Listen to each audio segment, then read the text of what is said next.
عشق حقیقی۔ اگر دنیا میں تمہیں کسی سے محبت ہو جائے تو تمہارا رد عمل کیا ہوگا؟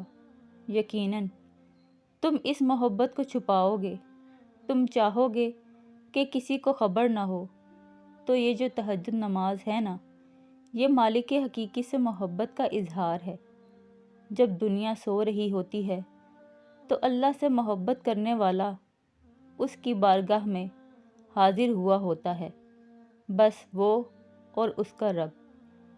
جب تم دنیا والوں کی محبت دنیا والوں سے چھپاتے ہو تو یہ تو سب سے بڑی ہستی سے اظہار محبت ہے۔ تم اسے دوسروں کے سامنے کیوں بیان کرو کہ تم تہجد گزار ہو؟ یاد رکھو، جب تم اس ذات حقیقی کو جان جاؤ، اس کے عشق میں ڈوب جاؤ، تو وہ خود اعلان کروا دیتا ہے اور دنیا کی ہر چیز تم سے محبت کرنے لگتی ہے۔